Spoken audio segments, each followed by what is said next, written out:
लागे करे देने बेसाला, चर लागे करे देने बेसाला।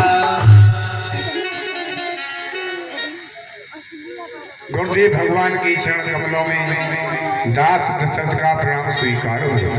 राजन आपका कल्याण हो। कहिए अवध अवधेय महाराज दशरथ, आज आप हमारी कुटिया पर पधारे हैं और मैं देख रहा हूँ कि आज आप कुछ उदास नजर आ रहे हैं। कहिए महाराज, आखिर इसका क्या कारण है? गुरुदेव, उदासी का कारण है कर चुका विवाह की, फिर उसका फल मुझको मिला नहीं है। चौथा बनाने वाला और कमल अभी तक खिला नहीं। क्या जाने कैसा है भविष्य, जो अब तक प्रभु अंधेरा है। मैं निर्बल होता जाता हूँ, उस प्रबल दुख ने घेरा है। वो तरवर ही क्या तरवर है, जिसमें फल ही उत्पन्न न हो। वो जलधर ही क्या जलधर है, जो जल से कोई संपन्न न हो। गुरुदेव पाए वही अब हो, जो चित्त प्रफुल्लित हो जाए, आंखों में भी आए प्रकाश, आत्मा आनंदित हो जाए। अरे ज्यादा नहीं, एक ही हो, जिससे रघुवंश चले अपना, पितरों को तर्पण पहुंचे, आगे को नाम बढ़े बना।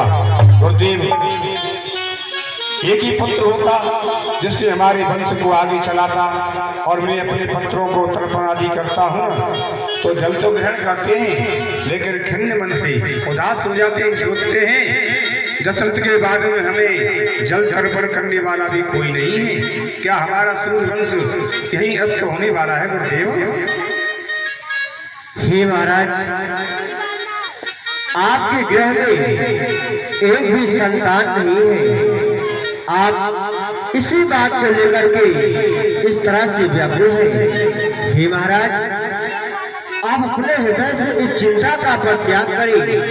मैं आपको आशीर्वाद दे रहा हूँ कि आपके गृह में 4 पुत्रों का जन्म होगा। बड़ी गुरुदेव भगवान की जय। और हे महाराज, वो जो आपके 4 पुत्र होंगे वो कोई साधारण नहीं होंगे, सारे संसार में विख्यात होंगे और अपने भक्तों को सुख देने वाले होंगे। इसलिए हे राजन, आपको एक उपाय करना पड़ेगा। आप एक उत्कृष्ट यज्ञ कराइए और उस यज्ञ में विभांडर ऋषि के पुत्र श्री श्रृंगी ऋषि जी रहते हैं। आप कुछ दूत को भेज करके उन्हें अति शीघ्र ही बुलवा लेंगे। जो आज्ञा गुरुदेव। सेवक जी महाराज। श्रृंगी ऋषि को आदर सम्मान सहित अयोध्या बुलाया जाए। ठीक है, मैं स्वयं जाकर उनको लेकर आऊंगा। गुरुदेव, श्री वशिष्ठ जी महाराज ने आश्वासन दिया आपको 4 पुत्र रत्न प्राप्त होंगे, लेकिन पुत्रिष्टि इसलिए पटना राजधानी, जिससे हमारा पाटलिपुत्र नाम है, उसका पटना के नाम से जानते हैं। पाटलिपुत्र रोमपाट राजा के यहाँ विभांडक ऋषि के पुत्रों श्री श्रृंगी जी महाराज को लेकर के आइए। महाराज सुमंत जी महाराज श्रृंगी ऋषि जी की ओर पधारे। श्रृंगी ऋषि वशिष्ठ बुलावा,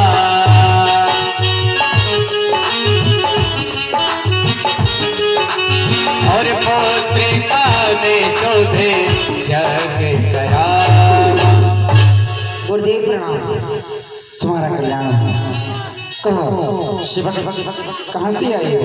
महाराज, मैं अयोध्यापुरी से आया हूँ और महाराज दशरथ ने मुझे भेजा है।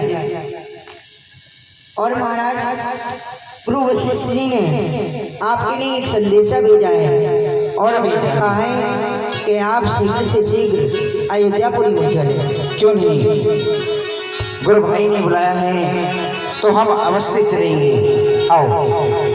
श्रृंगी ऋषि वशिष्ठ बुलावा, पौत्रिका में शोभे जग करावा, पौत्रिका में शोभे जग करावा। महाराज की जय हो। गुरु भाई आइए आइए आइए ऋषिराज। आज आपसे मिलकर के ये नैन और ये मन सफल हो गए। आइए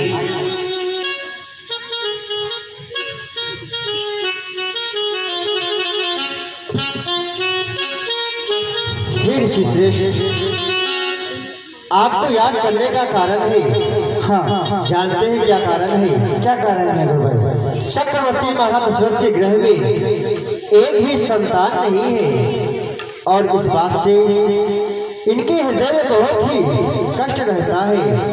इसलिए हे सिराज, आप तो पुत्र श्री यज्ञ कराने में निपुण हैं। मैं चाहता हूँ कि आप आचार पद को ग्रहण करें। अवश्य, यदि आपने मुझे यज्ञ करवाने के लिए आपने आचार का पद मुझे दिया है तो मैं इसे अवश्य यज्ञ को पूरी करूँगा। बहुत ही सुंदर सिराज, मैंने यज्ञशाला का निर्माण मनोरम नदी के किनारे कराया है। चलिए और चल करके वहाँ पर यज्ञ प्रारंभ किया जाए। आइए चलिए ऋषिराज।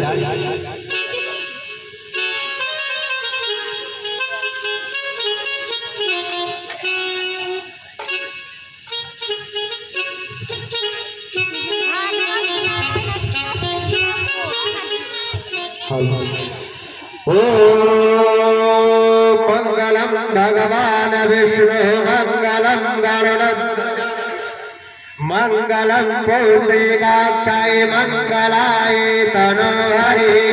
ओम गणानंद गणपति गं गवामहे प्रियनंद प्रियपति गं गवामहे निधिनंद निधिपति गं गवामहे वसुमं आहं जाने गर्वधम तुमुजास गर्वधम। ओम केशवाय नमः स्वाहा माधवाय नमः स्वाहा स्वाहा स्वाहा स्वाहा स्वाहा। गुरु भाई, आज तक मैंने जितनी भी यज्ञ कराई है, यज्ञ भगवान पहली आहुति में ही प्रकट हो जाते हैं, लेकिन ये क्या हो रहा है? हे ऋषिराज, आपने सभी देवी देवताओं के नाम की आहुति तो डाला, हाँ, किंतु चक्रवर्ती महाराज दशरथ के जो कुल गुरु रघुनाथ स्वामी हैं, हाँ, आपने अभी तक उनके नाम की आहुति नहीं डाला है। आप उनके नाम की आहुति डालने अग्निदेव भगवान अवश्य प्रकट होंगे। क्यों नहीं, अवश्य। ओम रघुनाथाय नमः स्वाहा।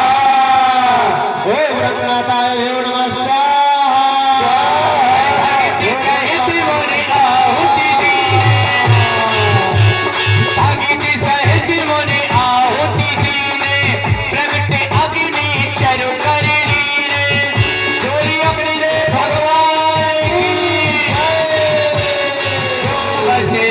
छोड़े बेचारा सकल काज भाषित तुम्हारा।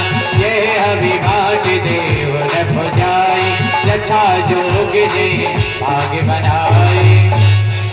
ही लीजिए राजन, अभी इसी में तुम्हारा कल्याण है। पुत्र होंगे 4, यही मेरा वरदान है। बोल अग्निदेव भगवान की जय। गुरु भाई, अब आज्ञा दीजिए हमें जाने के लिए, अब हम चलते हैं। नहीं नहीं ऋषिराज, अभी आप कहीं ना जाए जब तक चक्रवर्ती महाराज दशरथ के गृह में एक भी संतान नहीं हो जा रही है, तब तक आप हमारी कुटिया पर निवास करेंगे। क्यों नहीं गुरु भाई, बड़ी सुंदर विचार है, हम अवश्य निवास करेंगे। चलिए।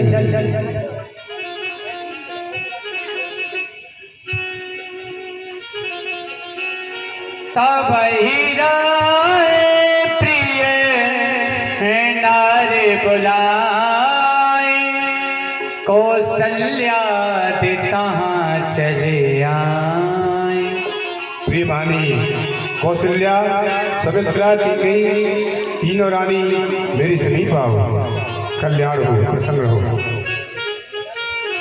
प्रसन्न हो। महाराज महारानी कौशल्या, ये जो देख रही हो हमारे हाथ में अग्निदेव के द्वारा दिया हुआ प्रसाद है। आप तो जानती हैं हमारे यहाँ गुरुदेव की आज्ञा अनुसार सरजू किनारे पर पुत्रेष्टि यज्ञ चल रहा था।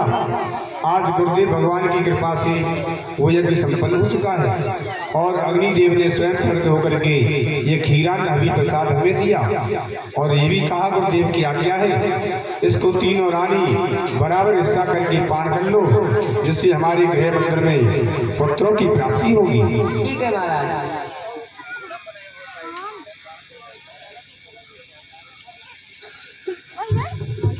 चलो बहन, हम तीनों बहन आधा आधा भाग करके इसे पा लेते हैं। ठीक है बहन, आइए।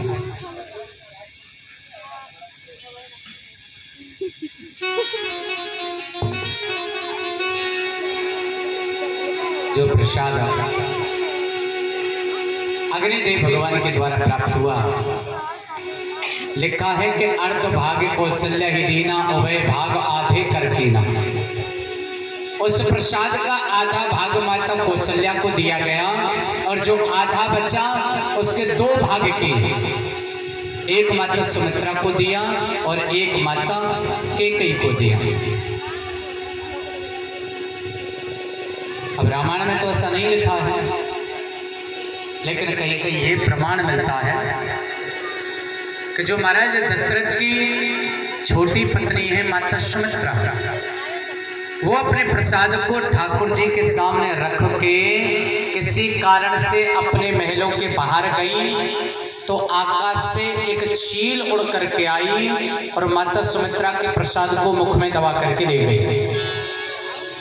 केसरांचल पर्वत के ऊपर गौतम ऋषि की पुत्री माता अंजना तपस्या कर रही थी। उस चील ने उस प्रसाद को माता अंजनी की गोद में डाल दिया। माता अंजना ने उसे पान किया और श्री हनुमान जी महाराज का जन्म हुआ। प्रिय हनुमान जी महाराज की। अगर ये देखा जाए तो राम और हनुमान के सगे भाई। जब माता सुमित्रा का प्रसाद चील ले गई तो माता सुमित्रा को बड़ा ही कष्ट हुआ, तो मुझे तो कोई संतान ही नहीं होगी। तो माता कौशल्या और माता कैकेयी ने अपने प्रसाद का आधा आधा भाग निकाल करके माता सुमित्रा को प्रदान किया। और माता सुमित्रा ने मन में ये दृढ़ संकल्प लिया कि दोनों बहनों ने बड़ी कृपा की है, जो अपने प्रसाद का आधा भाग हमें दिया है। अगर मुझे दो पुत्र हुए तो एक पुत्र मैं कौशल्या के पुत्र की सेवा में दे दूंगी और एक पुत्र मैं कैकेयी के पुत्र की सेवा में दे दूंगी। माता सुमित्रा को दो पुत्र हुए, श्री लक्ष्मण और शत्रुघ्न। एक श्री राम जी की सेवा में है, एक श्री भरत जी महाराज की सेवा में है। तीनों रानियों ने प्रसाद ग्रहण किया, तीनों रानी गर्भवती हो गई। वेदो गर्भे सहते सबे नारी,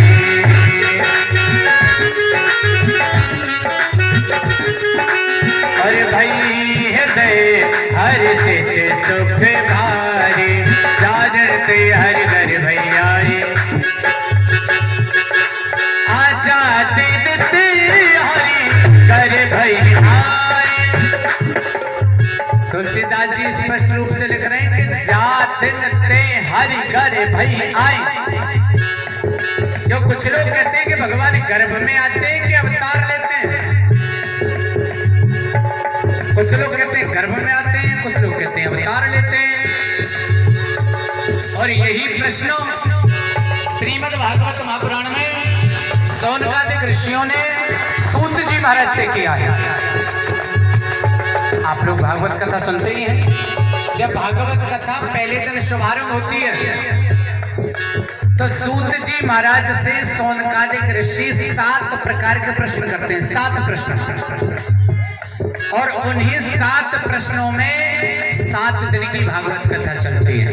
उन्हीं 7 प्रश्नों के अंतर्गत तो उन 7 प्रश्नों में एक ये भी प्रश्न आता है कि भगवान गर्भ में आते हैं कि अवतार लेते हैं। अगर अवतार लेते तो कितने लेते? एक अवतार है 10 अवतार है, 24 अवतार है, या फिर संत कहते हैं कि हरि अनंत हरि कथा अनंत। माजरा क्या है, सत्य क्या है वो बताइए। और तीसरा प्रश्न है कि भगवान नामी है या अनामी है। अगर वो अनामी है तो लोग उनको रामकृष्ण क्यों कहते हैं, और अगर उनके नाम है तो लोग उनको अनामी क्यों कहते हैं। ये तीसरा प्रश्न है, इसका जवाब चाहिए। चौथा प्रश्न, गीता में श्री कृष्ण अर्जुन से कह रहे हैं कि यदा यदा ही धर्मस्य ग्लानिर्भवति भारतः अभ्युत्थानं धर्मस्य तदात्मानं सृजाम्यहम् परित्राणाय साधूनां विनाशाय च दुष्कृतां धर्म संस्थापनार्थाय संभवामि युगे युगे। जब जब इस पृथ्वी पे पाप, अत्याचार, निशाचर, अत्याचारी, दुराचारी, मांसाहारी, शराबी ज्यादा बढ़ जाएंगे, तब तब मैं पृथ्वी पे अवतार लेकर के आता हूँ। और भगवान ने जब अपनी लीला संपन्न करके अपने धाम के लिए चले गए तो धर्म तो अकेला पड़ गया हो। तो धर्म किसकी शरण में गया। और एक सबसे बड़ा प्रश्न हमारा ये है कि थोड़ा शॉर्ट में बताइएगा, टाइम की बहुत प्रॉब्लम है। उस समय प्रॉब्लम नहीं थी, उस समय पूरा टाइम था लोगों के पास में कथा के लिए। लेकिन सोनगादी ऋषि कह रहे हैं महाराज आज तो समय पूरा है, लेकिन आने वाले समय में लोगों के पास समय की प्रॉब्लम रहेगी। 4 घंटे ताश खेल सकते हैं लेकिन 10 मिनट कथा नहीं सुन सकते हैं। समय की बड़ी विडंबना रहेगी। इसलिए छोटी बात को लंबा करके मत बताइएगा, बल्कि बड़ी बात को छोटा सूक्ष्म रूप में बताइएगा। गागर में सागर को भर दीजिए। ये 5वां प्रश्न है। ऐसे 7 प्रश्न हैं और उन 7 प्रश्नों में भागवत कथा चलती है। तो सूत जी महाराज जवाब देते हैं कि देखिए ऋषियों, आपने कहा कि वो नामी है कि अनामी है, गर्भ में आते हैं कि नहीं आते। पहली बात तो वो ईश्वर है, वो परमात्मा है। वो हमसे पूछ के नहीं आएंगे भैया मैं अपना नाम रखूं कि ना रखूं, भैया मैं गर्भ में आऊं कि ना आऊं। अगर ये सब पूछेंगे तो पवन देव भी तो पूछ सकते हैं भैया मैं चलूं कि ना चलूं। सूर्य देव भी तो पूछ सकते हैं भैया मैं निकलूं कि ना निकलूं। वो ईश्वर है, वो परमात्मा है, वो सामर्थ्यवान है। समर्थ को नहीं दोष गुसाई, वो सामर्थ्यवान है, ईश्वर है। उसकी बराबरी करने का प्रयास मत करिएगा। कुछ लोगों ने कहा नहीं हम तो प्रयास करेंगे, हम तो भगवान की बराबरी जरूर करेंगे। भगवान ने 16,108 विवाह किए हैं, क्या हम 10-20 विवाह भी नहीं कर सकते हैं। भगवान ने तो दूसरे के घरों में माखन की चोरी की है, क्या हम पैसों की चोरी नहीं कर सकते हैं। हम भी तो वही, क्योंकि तुलसीदास जी रामायण में स्पष्ट लिख रहे हैं कि ईश्वर अंश जीव अविनाशी, हम ईश्वर के अंश हैं, अर्थात वो बड़ा ईश्वर है, हम छोटे ईश्वर हैं। हम भी तो ईश्वर हैं। बोले हाँ बिल्कुल ईश्वर हैं। बोले जब वो 16,108 कर सकते हैं ईश्वर हैं तो हम उनके अंश हैं, हम भी तो 10-20 विभाग कर सकते हैं। बोले हाँ कर सकते हैं, बिल्कुल करो, कौन मना कर रहा है। भगवान की बराबरी करनी है तो करो, मना थोड़ी कोई कर रहा है। लेकिन ऐसे क्यों करो कि 10-20 विवाह कर लेंगे, चोरी कर लेंगे। भगवान की बराबरी करनी है तो ऐसे करो ना। भगवान कृष्ण 7 दिन के थे तो पूतना को मार दिया, कोई मार सकता है क्या। भगवान 6 महीने के थे शक्तासुर को मार दिया। 5 साल के थे तो महाराज कालिया नाग को नाथ दिया। 7 साल के थे गिरिराज पर्वत जो 21 किलोमीटर का है उसे 7 दिन 7 रात कनिष्ठ उंगली पे धारण करके रखा। हम लोग 10 किलो का पत्थर उठा लेंगे 10 मिनट में यहाँ भी देने लग जाएंगे। कैसे कोई ईश्वर की बराबरी कर सकता है। और फिर भी जो लोग ईश्वर की बराबरी करना चाहते हैं नहीं नहीं भाई हम तो करेंगे, मानेंगे नहीं। तो समुद्र मंथन हुआ था, और समुद्र मंथन जब हुआ था तो उसमें से 14 रत्न निकले थे जिनके नाम श्री मणि रंभा वारिणी अमी शंख गजराज